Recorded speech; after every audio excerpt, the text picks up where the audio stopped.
စီရိုနယ်ဒူလိုဂိုးတစ်ထောင်ပြေးချင်တာကြောင့်မကြားဘူးတဲ့နိုင်ငံအသင်းအနေနဲ့ခြေစမ်းကစားနေတဲ့မက်ဆီအားလုံးပဲမင်္ဂလာပါစူပါဖုတ်ဘော်အေဒီမှာတင်ဆက်ပေးနေပါတယ်မက်ဆီတို့အာဂျင်တီးနားအသင်းနဲ့ကစားနေတဲ့အသင်းတွေကနာမည်ကြီးအာဂျင်တီးနားအသင်းနဲ့ကစားနေလို့သာနိုင်ငံရှိမှန်းသိရတာပါ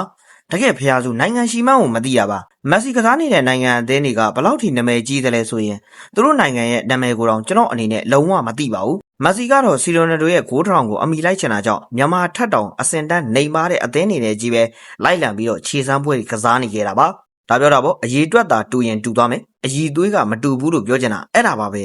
စီရိုနယ်ဒိုကမိုရစ်တို့ရဲ့နိုင်ငံအသင်းခရိုအေးရှားနဲ့ပွဲမှာ900ပြည့်ခဲ့ပြီးသူ့ရဲ့ဂိုးနဲ့ပေါ်တူဂီအသင်းကအနိုင်ရရှိခဲ့တယ်မက်ဆီကတော့အပျော်တမ်းလိကလပ်ကကျွန်တော်တို့မသိတဲ့အသင်းကိုရှုံးပြီးတော့မှ900ပြည့်ခဲ့ပါတယ်မတူတာကတော့မတူညီတာတွေတောက်လျှောက်ဆိုသလိုတွေ့နေခဲ့ရပါတယ်သူ့ဖန်တွေကလည်းပြောပါသေးတယ်စီရိုနယ်ဒို900ပြည့်တော့ကကြဘာလို့ရမှာတော့900ပြည့်တာဘာဂယူးဆိုင်ဆရာလို့လဲ900ပြည့်တာဘာများအကျိုးထူးလို့လဲဘာများဂုဏ်ယူစရာရှိလို့လဲလို့ပြောဆိုခဲ့ပေမဲ့သူတို့အားပေးတဲ့ဟိုနှစ်ပေကောင်လဲ900ပြည့်တော့ရှုံးလို့ချန်ပီယံလိပြိုင်ပွဲကထွက်ရတာတောင်အရှက်မရှိသရက်စီပျော်နေရှာလီရဲ့ရိုနယ်ဒို900ပြည့်တာကိုဒါဆိုမင်းတို့ကမနာလိုတာပေါ့ဒါကတိတာပါတယ်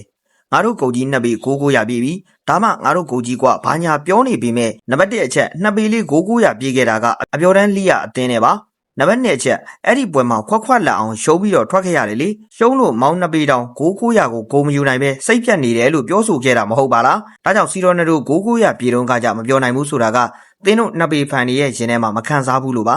သင်တို့အနေနဲ့အပျော်တမ်းအသင်းကိုအပျော်တမ်းပွဲမှာရှုံးနေပြီး900ပြေးတာတောင်ဒီလောက်ပြောနေရင်ခရိုအေးရှားလိုအသင်းကိုအနိုင်ကိုသွင်းပြီး900ပြေးခဲ့တဲ့ရိုနယ်ဒိုဖန်တွေဆိုရင်ဘယ်လောက်ထိပျော်နေလိုက်မလဲဆိုတာစဉ်းစားသာကြည့်လိုက်ပါတော့လို့ပဲပြောကြပါတယ်ဟုတ်ကဲ့ပါခင်ဗျာဒီနေ့ဗီဒီယိုလေးကတော့ဒီလောက်ပါပဲနောက်နေ့ဒီမှာလည်းအားကစားနဲ့သက်ဆိုင်တဲ့အကြောင်းအရာတွေကိုတင်ဆက်ပေးသွားမှာဖြစ်တာကြောင့်ကျွန်တော်တို့ရဲ့ channel လေးကို like and follow ပြုလုပ်ခဲ့ကြဖို့တောင်းဆိုချင်ပါတယ်အဆုံးထိနားဆင်အားပေးခဲ့ကြတဲ့ပရိသတ်တယောက်ချင်းနေတိုင်းကိုကျေးဇူးထူးပဲတင်ရှိပါတယ်ခင်ဗျာ